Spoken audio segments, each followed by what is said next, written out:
Important topic discuss करेंगे, the law of chemical combination. ये टॉपिक आपका class 11th JEE mains and advance, NEET और एनडीए पर्पज से है। इसको हम डिटेल में स्टडी करते हैं। Let's start. Law of chemical combination ये काफी इंपॉर्टेंट है केमिकल रिएक्शंस के लिए, और जिनमें भी केमिकल रिएक्शन होती है ये लॉ एप्लीकेबल होते हैं। इसमें 6 टाइप के कॉम्बिनेशन लॉ है।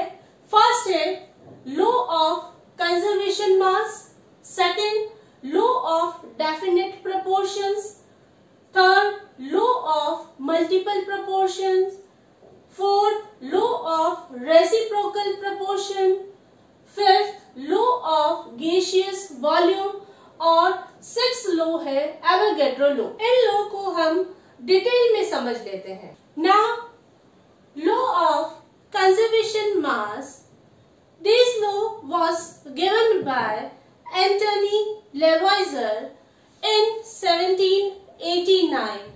It is also known as indestructibility matter.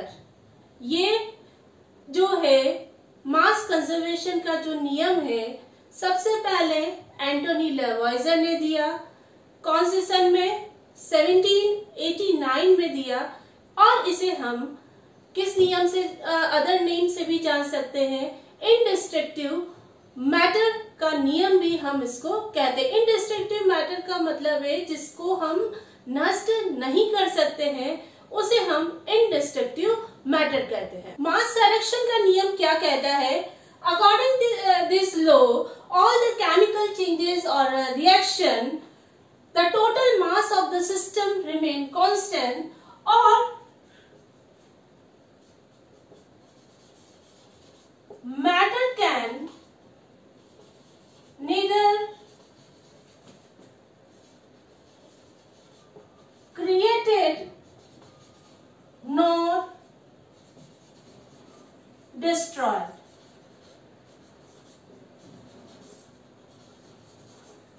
इसका मतलब यह है कि ये जो नियम जो कहता है मास संरक्षण का नियम या द लॉ ऑफ कंजर्वेशन मास, ये केमिकल रिएक्शन या किसी भी केमिकल जब चेंज होता है तो सिस्टम का मास कांस्टेंट रहता है।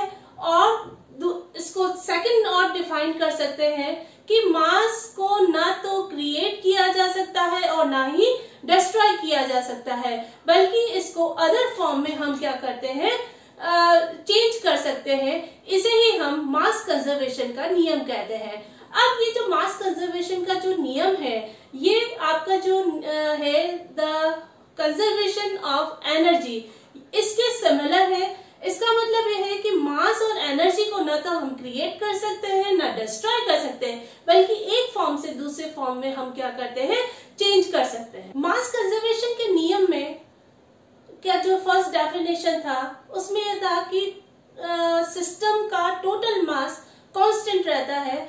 इसका मतलब ये है कि total mass of reactant equals to total mass of product। किसी भी सिस्टम में जब कोई रिएक्टेंट और प्रोडक्ट दोनों के मास इक्वल है तो सिस्टम का क्या होगा, मास कांस्टेंट होगा। तो यहाँ पर रिएक्टेंट क्या है?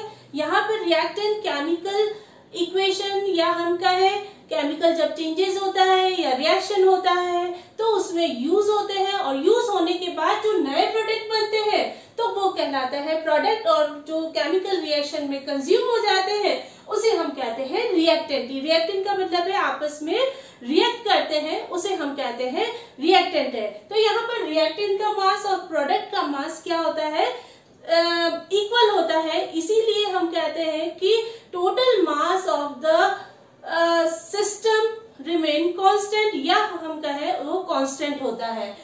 यहाँ पर जो प्रोडक्ट है, जब कोई केमिकल रिएक्शन होती है, जो रिएक्टेंट आपस में रिएक्ट करते हैं, प्रोडक्ट बनाते हैं, लेकिन साथ में बहुत बार है अनरिएक्ट प्रोडक्ट भी बन जाते हैं, तो भी उस कंडीशन में इन सभी का मास जो होता है इक्वल होता है। तो यहाँ पर है mass of reactant equals to mass of product plus mass of unreact substance।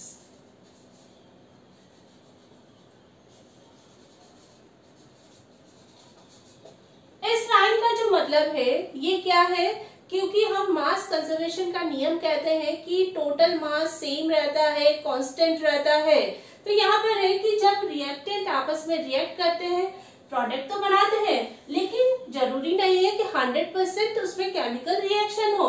तब उस कंडीशन में क्या होता है, अनरिएक्ट मैटर जो बचे रह जाते हैं, इन दोनों के मास को प्लस करते हुए ये आपका क्या हो गया, टोटल मास, और ये हो गया total mass of the reactant. ये दोनों क्या होते हैं, इक्वल रहते हैं। दिस लॉ टेस्टेड बाय लैंडोल्ट द्वारा इसे वापस कंफर्म किया गया, और ये जो नियम है, the law of mass conservation का नियम एप्लीकेबल है, किस पर एप्लीकेबल है, ऑल द केमिकल चेंजेस, जितने भी केमिकल चेंजेस होते हैं या केमिकल रिएक्शन होती है उस पर एप्लीकेबल होते हैं। और साथ में ये किसका बेस है, basis of quantitative analysis in the chemistry. इस नियम के कुछ एग्जांपल से हम समझ लेते हैं कि law of conservation mass applicable है या नहीं है। फर्स्ट है कंबशन रिएक्शन। कंबशन रिएक्शन में कार्बन ऑक्सीजन के साथ रिएक्ट कर ये बना रहा है कार्बन डाइऑक्साइड। अब मास ऑफ कंजर्वेशन का नियम क्या कहता है कि total mass of the reactant is equal to the total mass of the product. इसका मतलब है कि रिएक्टेंट का मास और प्रोडक्ट का मास दोनों क्या होता है, इक्वल होता है। अब कैसे क्या है, यहाँ पर हमने क्या लिया, 12 gram of carbon react with 32 gram of oxygen, क्या बना रहा है, 44 ग्राम ऑफ कार्बन डाइऑक्साइड। जब हम इसको भी प्लस करते हैं तो ये कितना आ रहा है, 44 ग्राम, और यहाँ पर जो प्रोडक्ट का जो मास है वो भी कितना है, 44 ग्राम। तो इसका मतलब यही प्रूव होता है कि टोटल मास किसका है, reactant is equal to the total mass of the product. इसी टाइप से दूसरा एग्जांपल है डिकम्पोजिशन का, ले लेते हैं हम। मर्क्यूरी ऑक्साइड को जब हम गर्म करते हैं तो ये बना रहा है Hg+O2। तो यहाँ पर बैलेंस कर देते हैं, क्योंकि बैलेंस रिएक्शन होती है। तो मास जो मर्क्यूरी ऑक्साइड जो ब्रेक हो रहा है वो क्या बना रहा है, मर्क्यूरी और ऑक्सीजन। तो इसका मास और प्रोडक्ट का मास क्या होगा, इक्वल होगा। इसी टाइप से नेक्स्ट एग्जांपल है, जब हम वुड को बर्न करते हैं ऑक्सीजन की प्रेजेंस में तो क्या दे रहा है, ऐश प्लस कार्बन डाइऑक्साइड एलिमिनेट हो रहा है, और ये साथ में मॉइस्चर को प्रोड्यूस कर रहा है। तो ये भी एक टाइप का क्या है, केमिकल चेंजेस है। ये तो होते हैं आपके the law of mass conservation. Next law है the law of definite proportion. Other name of this law is Proust law or the law of constant composition. This law was given by Joseph Proust in 1799. According to this law, a chemical compound always contains same element combined together in fixed proportion by mass। या हम कहें chemical compound has fixed composition।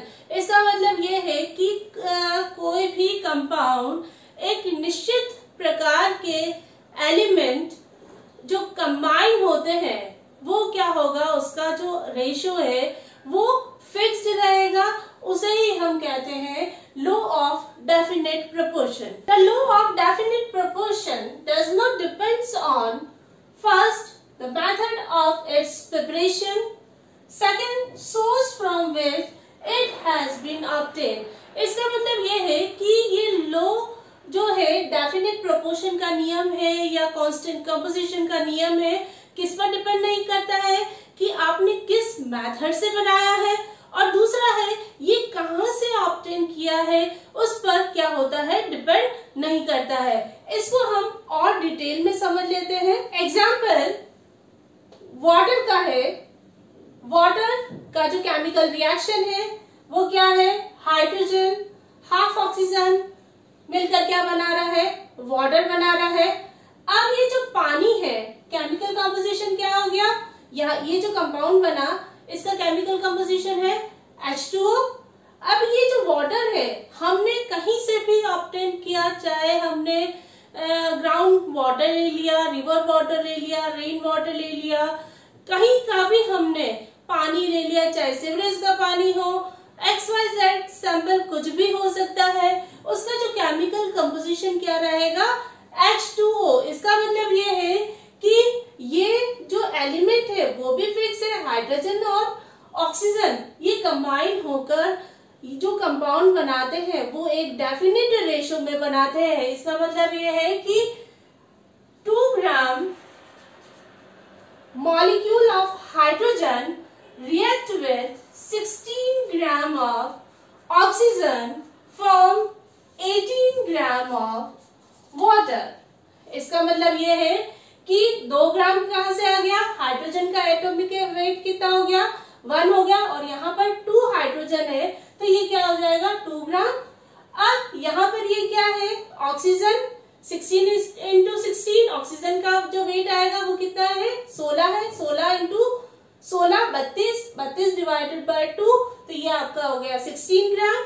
अब ये जो water है तो कितना हो गया, इसका जब मॉलिक्यूलर वेट हम निकाल रहे हैं तो कितना हो जाएगा 2 + 16 इक्वल टू आपको कितना होगा 18 ग्राम वाटर को प्रोड्यूस कर रहा है, जो कि क्या है एक डेफिनेट प्रोपोर्शन में हाइड्रोजन और ऑक्सीजन कंबाइन होकर ये क्या बना रहा है, वाटर मॉलिक्यूल का क्या कर रहा है, फॉर्मेशन हो रहा है। तो यहाँ पर ये है कि the law of definite proportion का जो नियम है डिपेंड नहीं करता है, जिसमें हमने सेकंड पॉइंट डिस्कस किया था, सोर्स ये जहां से भी हमने ऑब्टेन किया है उस पर क्या होता है डिपेंड नहीं करता है। चाहे सोर्स का कोई भी हो सकता है, कहीं का भी सैंपल हो सकता है, XYZ हमारे पास वाला भी हो सकता है, लंदन का भी हो सकता है, अमेरिका का भी हो सकता है, कुएं का भी हो सकता है, रिवर का भी हो सकता है, पॉन्ड का भी हो सकता है, कहीं का भी होता है। तो वाटर में हमेशा जो हाइड्रोजन ऑक्सीजन कंबाइन हो रहे हैं एक डेफिनेट प्रोपोर्शन में हो। नेक्स्ट एग्जांपल है preparation of cupric carbonate. Cupric carbonate चाहे हमने नेचुरल बनाया है चाहे हमने सिंथेटिक बनाया है, इसका जो केमिकल कंपोजिशन चाहे नेचुरल हो या हम कहें सिंथेटिक है या लैब में हमने बनाया है, केमिकल कंपोजिशन इसमें क्या होगा सेम रहेगा। क्यूप्रिक कार्बोनेट का जो कंपोजिशन है, कॉपर कितना है 51.35, ऑक्सीजन 9.94% और कार्बन का जो परसेंटेज है 38.9। तो इसका मतलब ये है कि हमने चाहे उसको किसी भी मेथड से बनाया है, the law of definite proportion applicable नहीं होता है, चाहे उसको नेचुरल बनाए या फिर हम कहें सिंथेसिस या हम कहें लैबोरेटरी में सिंथेसाइज रहे, तो कंपाउंड के जो एलिमेंट है वो क्या होंगे फिक्स या हम कहें डेफिनेट प्रोपोर्शन में ही रहेंगे। इसको हम एक और एग्जांपल से समझ लेते हैं ना। प्रिपरेशन ऑफ कार्बन डाइऑक्साइड, ये जो carbon dioxide prepared by following method कौन कौन से हैं, फर्स्ट है heating of calcium carbonate, second heating of sodium bicarbonate, so next burning of carbon in presence of oxygen, और लास्ट है heating of calcium carbonate and HCl। यहाँ पर हम केमिकल रिएक्शन लिख लेते हैं। कैल्शियम कार्बोनेट जब डिकम्पोज होता है, जब हम गर्म करते हैं तो ये प्रोड्यूस कर रहा है कार्बन डाइऑक्साइड प्रोड्यूस कर रहा है और साथ में कैल्शियम ऑक्साइड बन रहा है। नेक्स्ट जो कार्बन डाइऑक्साइड किससे प्रिपेयर किया जाता है, सोडियम बाइकार्बोनेट को जब हम गर्म करते हैं तो ये क्या बना रहा है, carbon dioxide plus carbon dioxide को क्या कर रहा है, प्रोड्यूस कर रहा है। नेक्स्ट है burning of carbon in presence of oxygen, carbon oxygen की प्रेजेंस में बर्न हो कार्बन डाइऑक्साइड, और लास्ट है heating of calcium carbonate and HCl। Calcium carbonate पर जब हम HCl ऐड करते हैं तो एफ गैस निकलती है, कार्बन डाइऑक्साइड गैस निकलती है और साथ में ये दे रहा है कैल्शियम हाइड्रोक्साइड का क्या कर रहा है, सॉल्युबल प्रेसिपिटेट का क्या कर रहा है, फॉर्मेशन कर रहा है। यहाँ पर इस लॉ को समझने का एक और एग्जांपल है, कार्बन डाइऑक्साइड से लेके दिया है। कार्बन डाइऑक्साइड चाहे हम किसी भी मेथड से बनाए, ये जो कार्बन डाइऑक्साइड का जो कंपोजिशन है, कार्बन और ऑक्सीजन, कार्बन कितना है 12 प्लस ऑक्सीजन कितना है 16,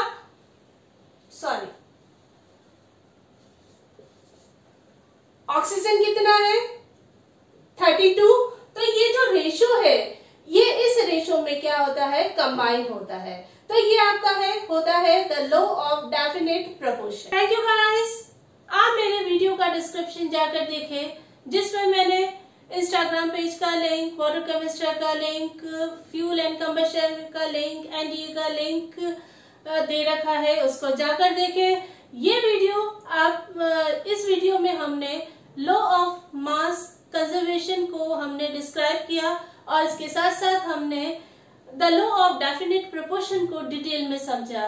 नेक्स्ट वीडियो में हम जो रिमेनिंग लॉज है, the law of multiple proportion, the law of reciprocal proportion, the gaseous constant volume और लास्ट है एवोगाड्रो लॉ, हम नेक्स्ट वीडियो में कवर करेंगे। आपको मेरा वीडियो पसंद आया है तो आप उसको सब्सक्राइब करें और